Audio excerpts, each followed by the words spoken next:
Okay, we're back with Saloon Sports. This is our seventh episode, and we're coming off for our Thursday show to talk about the inside personnel going inside the upcoming game against the Cowboys against the Falcons and what's going on there. We'll be getting into more college scouting in upcoming weeks.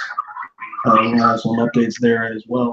But getting right into it, yeah, there doesn't seem to be. Well, I guess the big still the elephant in the room is around Ezekiel Elliot in the running in that position. Later today, there's going to be some decision whether or not he will be eligible for this game and 5 games afterwards. And it looks like the Cowboys are not prepared for this. During McFadden is their team for the situation. Rod Smith and Alfred Miller are still there. So I guess that's where we can take the conversation again to discuss. Do they have enough to win games without Ezekiel as the bell cow running back? Well, yeah, we've said this time and time again. Like, this is starting to beat a dead horse as far as we're talking about this. But should Zeke be suspended for this game? Yes, I think we do have enough on offense to playing Atlanta Falcons. Like, I'm really not too concerned about what they bring to the table at this stage in the season. They've had 9 weeks to try to find some type of identity on offense, try to get back to where they were last season, bowl runner-up. But I just don't think they have found, to speak, to get anything done and move the ball consistently, especially against what seems to be in Dallas. I don't think losing Zeke would change the outcome of this game all that much. Morrison, McFadden, and Smith could come in and still average probably a little bit less than what Zeke's doing, but still run the ball well enough for us to move down the field and score touchdowns rather than stall out and have to settle for Nugent field goals. I think where a lot of the concern is misguided is that there's a lot of teams in the NFL who have running backs and they run good enough to continue in the football, and they don't have offensive lines as good as the Dallas Cowboys. So when I think even reporters in Dallas, some of the questions they were asking last week to McFadden and Morris were kind of a little bit disrespectful, especially to McFadden and Morris, who have had 1,000-yard seasons in the NFL. When you see that and they have had this much success, not that long ago either, in their careers, you think that they're able to would have success behind this offensive line. So I don't think that it would be as big a loss as some people think. You might not get the big runs over 40 yards, but you can still get chunk plays, get 10, 11, 12, move the ball, or keep running the ball effectively and not change your offense that much. So maybe it's arrogant to think that, but I have confidence, especially in this offensive line more than anything, that the holes will still be there and they're still going to block the same.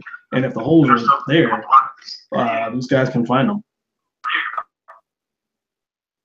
Yeah, I think what we might see change if the suspension were to be carried out is you might not see as many run plays called by Dallas, but what you will see is more runs to make purposeful runs, I guess is what I'm getting at. Runs that are designed to defense mindful of how good we can run the ball, but more of we would probably see Dak carry on more of the load and throw the ball probably 5 to 10 times more a game, and that would be offset in the run that way. I think they might change the way they play call a little bit ultimately as far as scheming wise and what we're trying to get in the run game. I don't think that'll change. I think it really depends on, and what's not really been spoke about a great deal, is how defenses will approach the Dallas Cowboys. Will they still load the box? Will they have a safety back? If they have a safety back and expect to have perfect run fits against this offensive line where they're playing right now, then you're basically giving whoever is back there, they're going to have a big hole where it's going to be 7-8 yards every time before they're getting touched.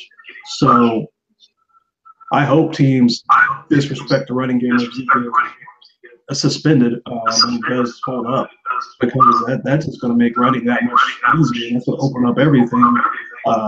So it really just depends. And the Falcons, their defense isn't. I mean, they're putting up decent enough numbers. They're not horrible, but they're not scary. Vic Beasley isn't getting a ton of pressure as he has in the past. There's nothing that stands out there that should scare the Cowboys from doing what it is they do. And if Lyle Collins plays as well as he did last week, you really can't ask for much more than that. So he had that one bad game against the edge rusher for the Redskins. His name. Say it again. Kerrigan. Ryan Kerrigan. Yeah, he had that one bad game there when he learned from it, thankfully. So I don't really see where anything the Atlanta Falcons presents that would change what the Cowboys do now. Looking forward against the Eagles, maybe that's a game that would show a little bit of something with how effective their defensive line is playing. But this week, I don't think Zeke or not, they're still probably going to be able to do what they want to do. Yeah, I couldn't agree more. We've had the same offensive mindset ever since the ball under center. We want to run the ball and run the ball efficiently. Going to open up play action and ultimately deeper throws down the field, like do with the ball. And I guess that I guess we have talked about this in the past a bit. How do you think they're going to approach this if he actually is? I saw last week that a last-minute decision saved him from getting suspended. But if he does get suspended, how do you think they will utilize the running back?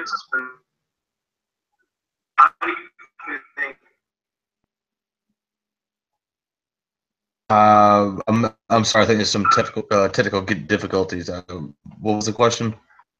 How do you think they're going to utilize the running back core? I think that at least for the first game where the suspension is carried out, I think it's going to be an even kill as far as especially between Aaron Morris and Darren McFadden. They'll probably have the areas with Smith coming in to be a change of pace, pass a third down back. I think Darren McFadden he closely resemble what Zeke brings to the table as far as overall speed and quickness at the running back position. I think over the course of he would eventually take the lead in bulk of the carries out of the backfield. I think that holds up to what Yuri said a couple of days ago. He's the other week. McFadden's been inactive so he can stay fresh in case this happens. So I think that's always going to tell us, like, yeah, we don't want him risk McFadden getting hurt. So if this suspension comes to pass, we're just going to reward with McFadden and see how that goes. So I think that lines up with what they would like to see happen. But we might find out this weekend, or we might not find out until next season, and that could be an entirely different story at that point in time. But I guess that's like whether it's with the Falcons want to see or not, who knows? Like, I'm pretty sure they're going to prepare for Zeke and have that game plan in place and go forward with that. I guess moving to what you've seen from this defense, do you expect the Cowboys defense to be able to hold up what they did last week and honestly the past 3 weeks. Well, I want to say yes. I really and specifically how healthy Julio Jones is. When Julio's healthy, he's the best in the league. He's going to manhandle you. He's his best day. It's just between the two. He could burn you over the top, and he can go up and out-muscle you for the ball in the red zone. Like, he's just that dynamic of a playmaker. He's still banged up going into this game, which all indications are pointing to. Then no, I really thought that Tyreek Hill's speed would be too much for our secondary to handle. But if they're going up against a hobbled Julio Jones, we should be able to keep him in check, so to speak. He still might get close to 100 yards, but he's not going to have that play that's going to put you under. I think. And as far as Devontae Freeman concerned, I think he due for a breakout game. But he hasn't quite had one this season.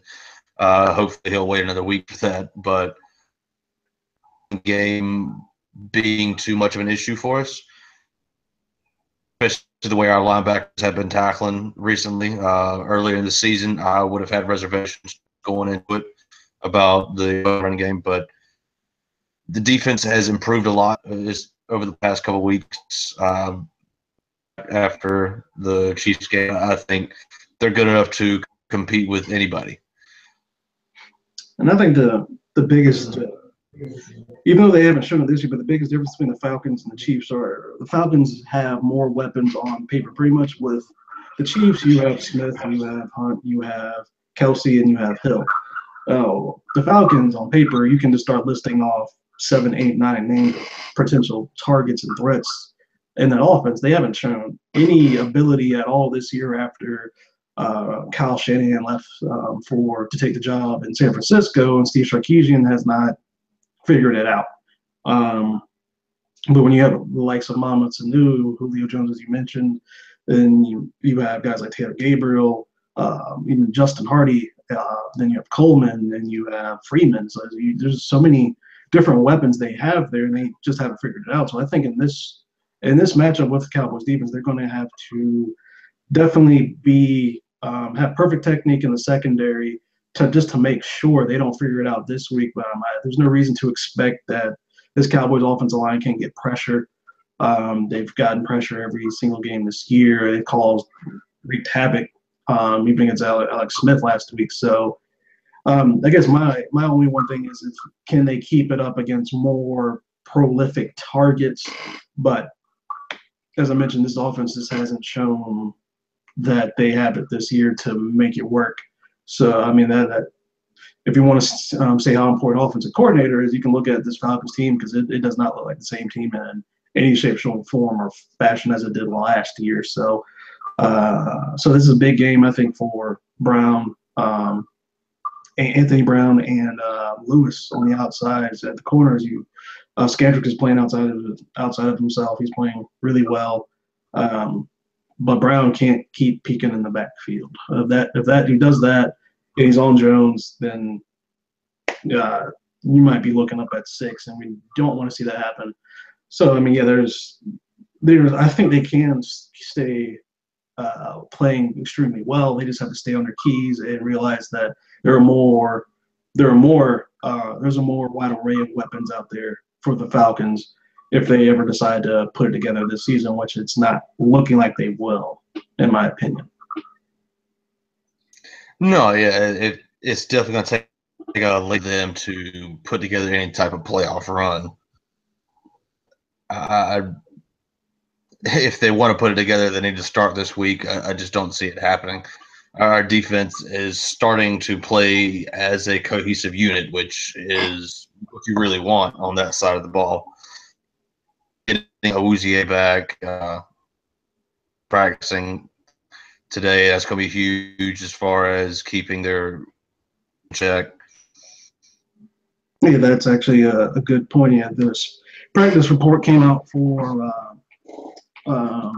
Wednesday's practice that, and everyone pretty much knows at this point of the season that Tyron Smith is pretty much taking Wednesdays off, and he also has that groin injury. So today's practice report is going to be important to see if he's limited at all, or is he just going to not do anything until Friday, or is he just not going to play this week? And Des Bryant didn't practice because of his knee. Terrence Williams was an injury scare there. He's not even on the practice report. He's perfectly fine. And Julio Jones hasn't practiced because of his ankle, and speed's a big part of his game. So that's a big thing. Those are the biggest names on the practice report. Just lots of limiteds out there. Duke Riley also didn't practice for them, one of their linebackers. So I mean, it's pretty much teams are going to this relatively healthy. I wouldn't bet against Tyron Smith playing this game if the groin isn't that bad. And if not, this is why you pick Chaz Green, where you pick Chaz Green to serve in some kind of capacity like this. So you have to have faith in him to stay healthy. Him staying healthy is the big worry with him. So, yeah, I'm a lot less worried about this game than I was with the Chiefs. I just on paper, there is not playing like you would think this team would. I mean, I guess we can talk about this a bit. It's not – you wouldn't think an offensive coordinator would make this big of a difference. But it's stark looking at the team, looking at the points they're putting up. It definitely – maybe there is something to – like there's just not a rhythm at all with their offense. They're just not putting up points against hardly anyone, it looks like.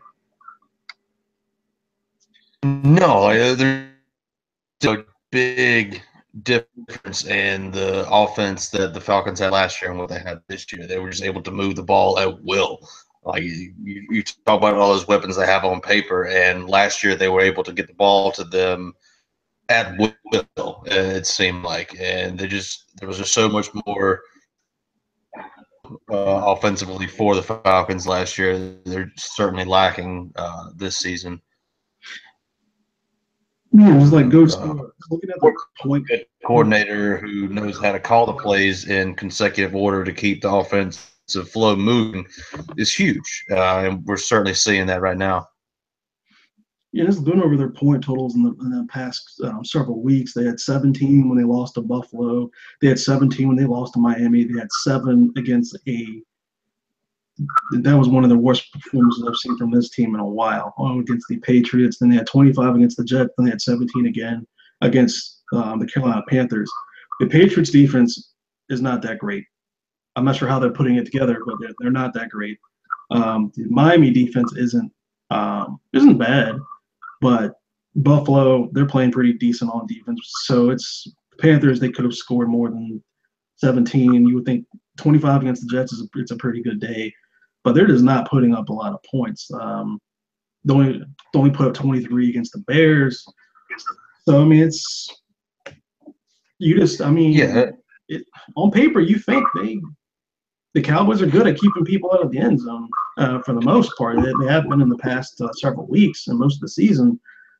So you have to think the advantage is in their favor against an offense that hasn't shown any sort of consistency whatsoever. Yeah, I mean, partly I haven't watched too many Falcons games this season, but the ones I have, like the problem with them scoring, it hasn't really been moving the ball. It's their offensive play calling in the red zone. Like, been successful in the past is to run the ball with Devontae Freeman, and then switch it off to Tevin Coleman on a little short pass and let him scamper into the end zone up to Julio Jones. And the last game that I saw, they did not do anything like that at all. Like third and goal from the 2-yard line and decided to run end around Taylor Gabriel. It just seems like their offensive coordinator now is trying to be too cute with his weapons, thinking he can outsmart the defensive coordinator. You need to be cute with what you're trying to do offensively, and just you can do. Just throw a face to Julio, who is going to come down with the ball percent of the time. Yeah, like looking at all the stats they're putting up, it's like it hasn't been moving the ball. That's been the problem. It's getting the ball in the end zone. And if you can't get the ball in the end zone, you have some problems. And yeah, their kicker looks like that he might not be playing this week. It looks like they had an injury problem with Matt Bryant. So the kicking game, as teams are finding out, is quite important. So I don't know. This is like I guess this is going back to Chiefs last week. You expect them to make big plays, and when it happens, um, just don't lose all your discipline. And if they're without Matt Bryant, that's even bigger because they might have field goal issues. So I don't know, but again, aside from one big play that should have never been a touchdown, Cowboys defense dominated the Chiefs. Yeah. Even with that play, they dominated the Chiefs. So so important to bring to say is this type of struggling offense plays right into what's been the Dallas mindset on defense for the past few years. Bend, don't break is what we have been known to do, and hopefully now to learn the individual roles on that. Hopefully, some more start to and we can play differently than bend, don't break, but help us out. Yeah, I think one thing to look at is looks like Lewis Neal's getting his shot moved up from the practice squad after Brian Price is going on IR with his surgery. That might test the depth at one technique on first and second downs. That's something to look at. It might not be that huge of a deal. It may or may not be. Price is it's like 6', 283 technique. So that might change up the rotation. Ash might just get more snaps backing up Malik Collins there, but with Malik Collins dealing with his foot injury, that's something to look at. Because the last time these two teams played, I think Freeman is still running and getting rushing yards from that game. So that was his pretty much coming out game in the NFL. So that's not the same team now. This is definitely not the same Cowboys defense, but you would like to and keep the running game in check. And I expect that he will, because one of the things that coming away from this game is the way Damian Wilson decided to play in this game was impressive, and the way that they were the defensive line and linebackers were allowing Sean Lee to go untouched a lot of the times and just make his way downhill towards the runner or a screener, so that if they do that, Sean Lee's going to clean up everything. So he doesn't miss tackles. He knows what plays are coming. He diagnoses plays. He gets there. He can just ruin your day. So that's the one thing I'm looking at with this team. And if there's a way that they can come out of it, how would it be? I honestly think it would be with the running game. You would like to. I still have a little queasy feeling about the running game, even though they've been shutting it down the past 3 weeks, that they could open up things for the passing game. And this is not a team you want to spread out and load up the box with, because again, they do still have talent on the outside that can definitely hurt you. Yeah, there's no question of that. Julio, even when he's hindered, is still probably probably 75% of the receivers in the league. And also Mohamed Sanu is really coming to his own in Atlanta as that number 2 option on the opposite side of the field. From still dangerous. Taylor Gabriel has lightning speed, and even their 4th receiver, Justin Hardy, has great hands. Biggest counter to that will be our pass rush. I think if we can keep Matt Ryan as uncomfortable in the pocket as Alex Smith was last week, then it won't be as big of an issue. I think we'll be able to keep their passing game in check if consistent pass rush with limiting the number of pass rushers we're sending at them. Yeah, I don't. At this point, I don't know what offensive line that's left on their Cowboy schedule that will be able to slow down the pass rush. They've shown it against probably the two best offensive lines they'll see with the Redskins, even though they were injured, and the Chiefs. So I'm as far as that goes, you kind of at this point you expect them to cause lots of problems for any offense, and that's definitely a good sign. It makes everything else work just a little bit easier. But yeah, this is one thing I was looking at personnel wise for the Falcons that could cause a problem, and you would like the Cowboys to have the time of possession edge and just dominate the ball. Again, that might rely on if Zeke's playing or not, but I still think even if Zeke's not playing, I see no reason why they should change up what they're doing. Even honestly, even on these fourth and long ones or short ones or inches where Jason Garrett's been going for it, I say doesn't matter who the running back is, just go out there. Rod Smith, go get me a yard or half a yard or something behind this offensive line. That's not asking a lot for anyone behind this offensive line. So I would not change anything. I'd just be like, you put all this stock into your offense and into your offensive line.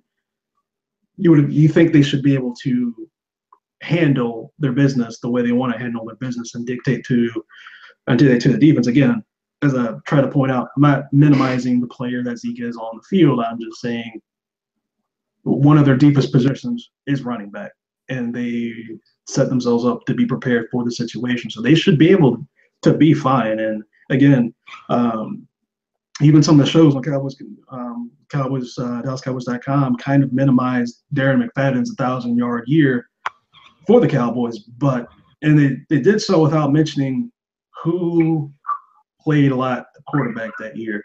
Matt Castle and Brandon Whedon. You get 1,000 yards on those two are your quarterbacks, and there is no respect for the passing game, and you're still getting 1,000 yards, and you didn't start the first 4 games of the season. We're looking at him probably having 1,400 yards. Maybe that could have been the top rusher in the NFL if he started all 16 games. With that passing attack, Kellen Moore was a lot better at the end of the year, no question, than those two. Cowboys fans seem to forget that. So, yeah, I don't have that disrespect for Darren McFadden or think that it was the least impressive 1,000 yards ever. No, that when you don't have a passing attack that's respected and you can still do it, that's saying a lot for your offensive line, that's probably even better now. And that's saying something for the running back to get those yards. So I have full confidence in the running backs going forward, even if Zeke's not there. Yeah, I've said this time and time again. I have the utmost confidence in the running backs that we have to supplement Zeke should his suspension go forward. Like I remember I had this one back when I played. He said, all you really need to do is average 4 yards a carry, and you can keep moving those chains. And with our offensive line, there's reason why we can't get 4 yards a carry and keep that ball rolling and keep the offense moving forward. I think even either one of us could probably get at least 3 yards a carry for a half, and then we die. But yeah, give me a couple of months to get back in shape. I'm pretty sure I can get through a hole, and that's sometimes the big holes that they have. What Zeke on film can do is he can get himself skinny to squeeze through little holes that are play side. Can't do that anymore. He gets through the play side holes that are really small. And that takes a skill. You have to see that. He's like, okay, I can squeeze through that. And when you're doing that, that turns like a 3-yard game to like a 4, 5, 6-yard game. That's the really impressive thing he does, especially on play side runs. When you see him just make that little cut, it's like, okay, that's a hole. I can squeeze through, keep my balance, and get a couple of extra yards rather than continuing to stretch the play on the outside and maybe just get up 3 yards instead of like you said, 5 or 6. That's one of the impressive things that turns good running backs to great running backs, to get those extra yards, because that means a lot for down and distance, which doesn't get talked about a lot by fans, but that's some of the most important things. That's why when you see guys like Sean Lee making tackles that are on for 3 yards, and there was no one else really behind him for another 5-6 yards, that's a huge play. And getting those extra yards for your running back is also a huge play. Yeah, definitely, especially on the zone runs. That's what Zeke's been able to get a lot of his yardage out of, when you get the entire offensive line moving one direction, which will open up that one quick cut back, and there's going to be a huge hole more often than not, explode for a 10-yard gain. So yeah, I mean, yeah, it's again, I caution myself a little bit. It's like, yeah, Zeke's like an all-pro running back, but it's still, I was like, the only thing I see that could be missing is ball security. We don't know. The fumbles are become an issue with any of these players, having that such a high increase in playing time, and the big run. Morris had that 70-yard run, should have scored, but he runs like a 4.7 now. But when you see those big plays, the big explosive, we're going to turn this 10-yard run to like a 60-yard touchdown, that might miss. McFadden can still do that if it's right in front of him. He's still going to turn on, and he can still turn on the jets and get those yards.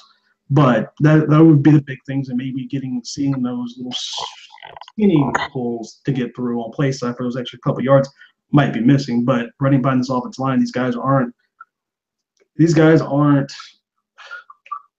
Division III running backs that you're just getting up. These guys are NFL caliber running backs, talented running backs, that are Pro Bowl running backs. They can do it. I have no doubt that they can make this work, especially against a team who doesn't really scare you that much on defense. They don't give up a ton of points either, but Cowboys, when they get inside the red zone, they're punching it in. They've been punching it in all year. I'm not that worried. Am I eager to see it on the field? Well, we've gone through some of the stuff, the innocent stuff. It was like, if it happens, it happens. Next running back up, let's go play football and not really have any excuses at this point. You know what was coming, so go run. One hesitation that I do have with Morris and McFadden is there any rust? McFadden hasn't played since last season. Morris has played sporadically. Smith even less. If they do are given the keys to the car, there probably will be some slight rust on the tires. And that might just be being slow or being hesitant on hitting the hole fast or at the start of the play and run past the hole before it opens up. Things that we'll have to live with and learn from, and try to learn fast and get the ship right.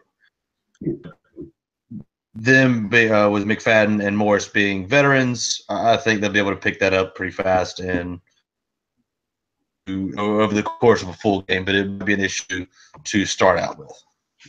And Rod Smith, a lot of people were saying that Rod Smith should be the starter if he is actually suspended, and I kind of hesitate at that. So I don't think he was ever really the lead back, even in his time at Ohio State. So I'm like, you want him to go from maybe a carry or a couple of catches per game to here, go run 30 times. Nah.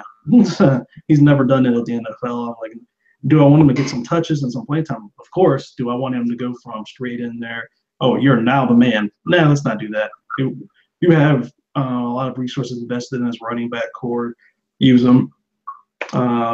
Just use them. Again, I think I made this analogy last week.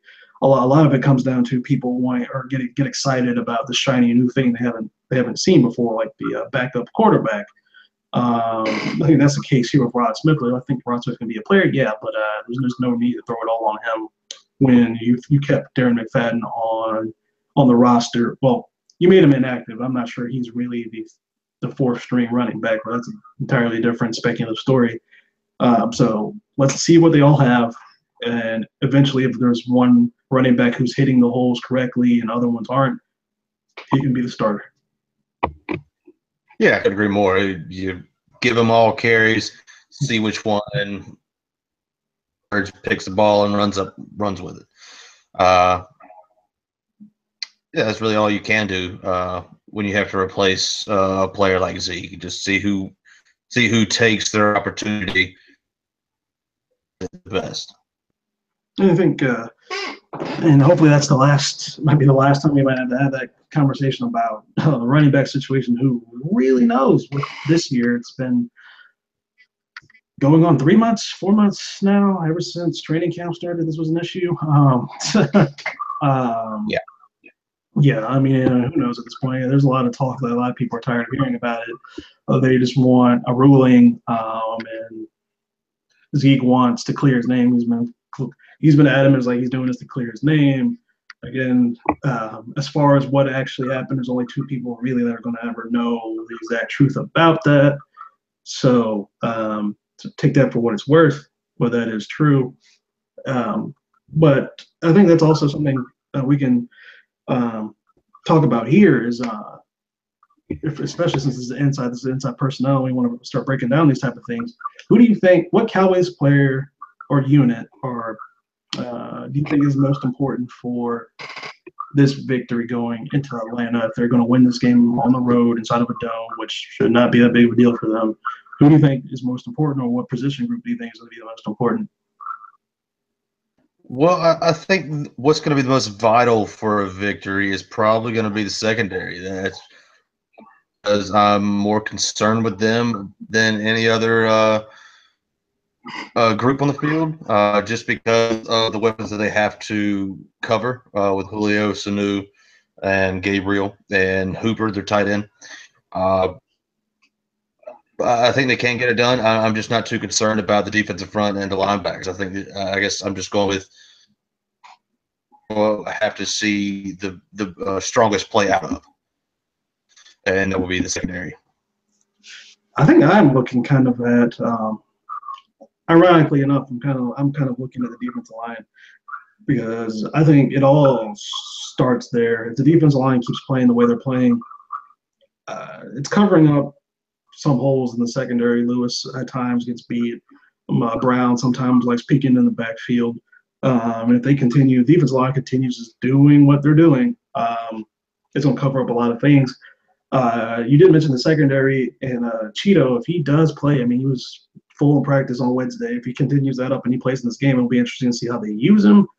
But right now, there's really no, I guess if you want to call it the hole in the secondary, Xavier Rhodes has been a little iffy with his tackling. Sometimes playing in the slide, sometimes back at secondary. He had that missed tackle a couple games ago on 4th and 5 that would have ended the game.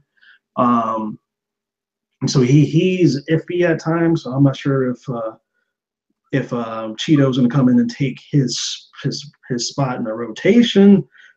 Jeff Heath has had his best game, so despite fans hating Jeff Heath for whatever reason, he's not going to lose his starting job, especially after that performance. Byron Jones had a bad 5 minutes of play time. The rest of the game, pretty solid.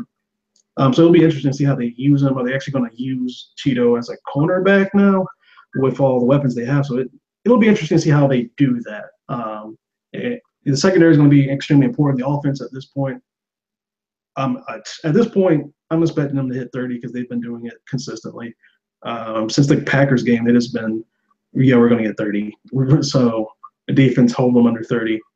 Hold them under 10 if you want, but we're getting 30. And the way Dak is playing, I think they're going to be able to get that. Yeah, I think that's a great expectation. I'm not concerned with the offense. The offense is going to do what the offensive line allows it to do. They haven't really come across defense in the past few weeks that have been able to give them any fits. if that trend continues, then the offense will put up 30 points, no problem. I don't see the front seven of the Falcons giving them. So I expect the offense to move the ball and move it however they see fit. Unless Lyle has another bad technique game, or if Chaz Green plays instead of Tyron, if Chaz Green has a bad game, but when he's been at left tackle, he's been pretty decent. Even if Tyron doesn't play, you've got to hope Chaz steps up and can give you 75 to 80% of what Tyron gives you. Might still be asking for a lot. He's one of the best left tackles in the league. So just don't ruin the game. Don't get hurt on the second play. Something like that for Chaz Green. But I gotta hope that Tyron can play this game. So other than that, the offensive line should be fine. Falcons aren't exactly scary up front.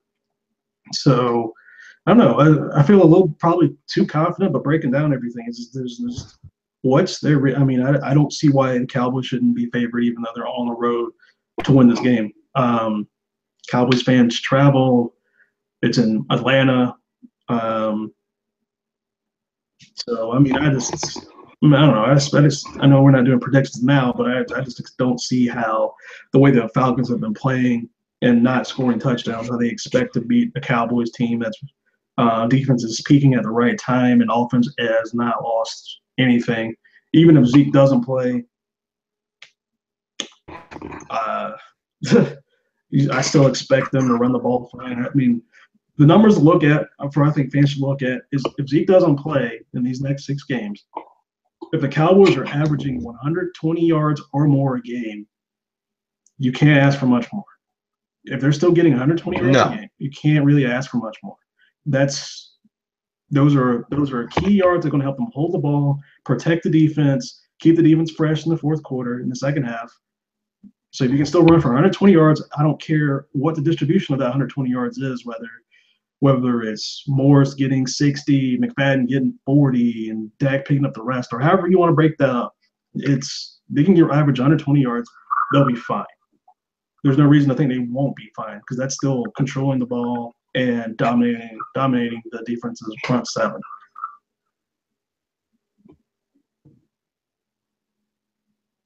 I'm sorry, you broke out again. What was that? Oh, I just think if they can get 120 yards, they're still going to be dominating the defensive lines, the defensive front seven, and that's all you can ask for with or without Zeke. That's all you can ask for. Yeah, absolutely. 120 yards in a game that opens up so much more in the passing attack. It just allows Dak to do and make the type of throws that he's capable of, and not try to do too much. And I think it is a little interesting conversation we can have on inside personnel. This is coming up a lot, and I think this may not have been a huge issue on the sideline, but there's been some rumblings about a certain number 88's contract that will be up in a couple of seasons, and what's going to happen with the Cowboys and Des Bryant's future together, with him not really. It's not even the fact that he's not putting up the numbers that he's used to putting up, but he's not drawing the attention that he used to draw from teams.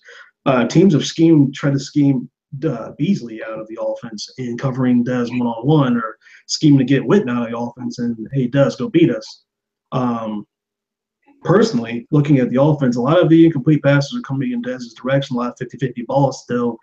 And those are some of the play calls I'm not getting. If you're going to get the ball to Dez, slants underneath, let's hit those, or in the red zone, jump ball up to him. A lot of down the field throws to Dez I don't quite get, especially when someone like Peters or Janoris Jenkins or insert top cornerback on him. That those plays don't make sense. But I mean, this is looking forward a little bit. But what do you think, personnel wise, especially with the draft coming up? Do you think they should look at another wide receiver, even though they have some resources dedicated to wide receiver? Do you think Des Bryant's going to retire a Cowboy?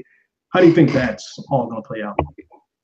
I would certainly look into adding another top wide receiver in the draft. Certainly no harm in scouting. Basically depends on what falls to us and where we finish out the season and where we'll be in the draft order. I think Dez has, 2 years left on his contract? Is that right? Yeah, I believe so. Yeah, I believe it ends 2000. Yeah, like another option. I think he's starting to get to that age to where you probably need to look elsewhere. Even if we decide to keep Dez, he's still not playing up to the amount of money he's making. So I would almost demand him to take a pay cut while still adding another wide receiver. Because if you have another top wide receiver on the opposite side of Dez, as it'll allow Dez to do a lot more, especially as he's being older. He would have to deal with double teams, more or less than what he's getting now because of his declining stats. Terrence Williams, apart from the past game where he played phenomenally, he just doesn't want to be a true number 2 wide receiver for the Cowboys. He might be a good number 2 for someone else, but it's to reach the height that we needed to be to win a Super Bowl. Top wide receiver to help Dez out. And that's just assuming you want to keep Dez. There's also the school of thought where you need to plan for the future and or a younger core of wide receivers to put around Dak and Zeke. I think the offense is good enough right now to win a Super Bowl. Like Terrence Williams, when you break down, you want him to be more consistent, but when you really look at him and sort of break down progressions, this might be the 4th or 5th option you take to throw the ball to. You know, he plays the Z and everything, but he's not really who they're looking at to catch a lot of balls. If he can have 2, 3, 4 games a year like he did last year against the Chiefs, then you would be like, okay, yeah, that's a top tier number 2 wide receiver who can get you passes. Especially what I think he would like to see is to have another receiver that can probably take the best corner away from Dez, so Dez can pretty much just bully a smaller, not a strong receiver and get those tough catches. And that's something you would like to see. But as long as Cowboys still have this power running attack, it's not as important as a team like the Lions to have 4, 5 receiver options because they literally just cannot run the football and seemingly don't really have much of a desire to try often. So, I mean, I think when it comes down to what to do with him, I mean, it comes down to the contract. There's no way you can pay him. I don't know even what he would try to even ask for. There's no way you can get like a $50 million. There's no way you can give him like a $50 million contract with like $30 million guaranteed when he's like going to like his like 31. He'll be 31, I think, when his contract's up. So there's no way you can do that and justify it. So I mean, it really just comes down to the money. It comes down to what you can find in the draft. Again, I haven't broke down the wide receivers if you want to make that move this year, because it does take time for wide receivers to become acclimated into the NFL and different route trees and knowing how to read defenses and be on the same page as your quarterback. So, I mean, I think it really does come down if they decide in first, second round to pick a big name wide receiver, then that's something to look at. Like, oh, they may not have long-term aspirations to keep Dez then, or they're using this to cover themselves if Dez wants top receiver money again. So I mean, there's a lot of different ways to look at that, in my opinion. Yeah, there's no question of that. It really does come down to how much Dez is going to ask for when renegotiations come around the corner. That idea to double down and get a premier wide receiver early on in the draft, just to plan for that. I mean, you're Terrence. Consistency is what you want. I don't see him as work. I don't. When he does have the ball, he's a good wide receiver. He has the speed that can break away from you and make you miss. Problem is getting him the ball. Like, he hasn't been that type of guy who commands the double teams to open up things for Dez and the other receivers. And that's what you need from a good number two. You got to keep the defense respectable in that aspect. Yeah, he seems to he's not consistent in beating the second corner back enough. I think that's where it comes down. Sometimes his routes aren't clean as they need to be, and he has problems with catching the ball with his hands. He does a lot of this instead of a lot of that. And you want this because the ball gets to your chest plate, bounce off, and intercept the touchdown. I can't get that play out of my head. That's just like, come on, man. Like, don't. I mean, that you just can't have that happen. And that's kind of his problem. Is, I mean, I'm sure that's something where they've worked on countless hours in practice. He's probably been on the jugs machine, catch. But again, when you get into the game, you revert back to what you're comfortable with. It's kind of sometimes a mental block, and just in life in general, certain things like you revert back to what you're comfortable with and what you're trying to learn. Even if what you're trying to learn might be better, you still want to do what you're comfortable with. And sometimes you get trying to cradle a ball thing. So yeah, I mean, it really comes down to that. But when you look at the team now, you would think you would try to look at other areas first. Both Morris and McFadden are free agents after this year. Might want to get a running back, but my philosophy is please don't take a first-round running back. 9 times out of 10, you can get that value a third or fourth round, I think, especially with how running backs run. What was that? Kareem Hunt was in the 5th round. Was he a third round? I thought Kareem Hunt was a third rounder. Am I mistaken? I might be. Yeah. I thought it was 5th. I mean, you can get guys in that range, 3rd to 5th, that can produce for you. So, I mean, I'm sure there's some people that will argue and point out like the Garrett Fournette. Then they'll point out Zeke. But it was like, you don't need – I just think you can get that value further down in the draft. But that's also something I think they'll be able to look at and see what they want to do as far as roster-wise and what they can shore up in free agency. I still think they might need another linebacker. I think they might need another corner, even just to see if Cheeto's going to be healthy. They might if you're not taking a safety in the first round, there's no need to go out and get one in the 3rd round and try to plug him in to replace like Heath or Jones or anything like that. I don't think there's much need there. So it really just depends on what's on the board for you. This team might try tight end again. Witten's going to retire someday, you think. So they might try to do that. They might try to go get a guard if they can't keep Cooper, who's been playing very well. So I mean, it really all depends. But I wouldn't be shocked if there is like just a beast of a 6'3", 215-pound receiver on the board in the first when the Cowboys are picking wherever that is. I'm a bit okay. Won't hurt my feelings if you pick him. And it might take off some other people. Be like, why are you doing that? You just got Switzer. Switzer's not 6'3". You have Beasley. Beasley's not 6'3". You have Terrence Williams. Terrence Williams is a 2. You have Dez. Dez's contract's up literally at that time will be next year. That sounds like a Will McClay move, to be honest with you. Yeah, definitely. It really just, like you said, it just depends on where you are as far as signing the current talent that we have, what we see on the free agent market to bring in to try to supplement what we lost, and also where we want to get younger at. Like, there's a lot of factors that come into play. We could speculate all we want right now, but where we are in April are 2 different things. But it's fun speculating. But I definitely agree. Like, adding that type of wide receiver would definitely be crucial.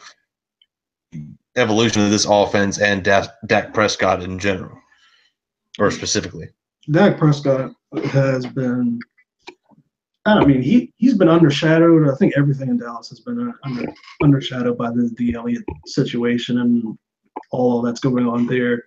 But he's putting up great numbers. He's playing well, and so you have to think that give him as much around him as you can, but don't be like the Packers and forget that you kind of also need to play defense, because I think that's where some of these teams get a little bit too carried away when they have a first tier or top of second tier quarterback. It's like, oh, okay, we need to bulk up the offense as much as possible. It's like, nah, you kind of still need to play defense. So I hope they don't go overboard and do that. Like Will McClay, the way he builds a team, I don't see that happening. So you still need to. I would not mind a wide receiver early on. Again, it depends on what's there. Again, I haven't broke down tape yet and see like this guy's definitely someone that could be an elite wide receiver someday. I don't know that. If there's just not one there, don't force it. There's no need to force it. But I don't know, if you can help the team, help the team. There's like a long way to go between now and then. Right now, the offense is playing extremely well. You've got to hope that continues if Zeke does get suspended, which we won't know maybe until Friday night, maybe Friday. You would hope the NFL doesn't wait, or the court system doesn't. Well, of course, we're not going to do it on the weekend.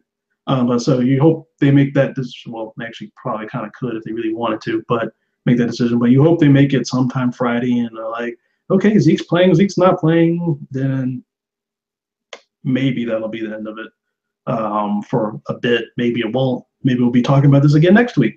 Who knows at this point? So, but again, before we wrap up, is there any final thoughts that you want to leave with?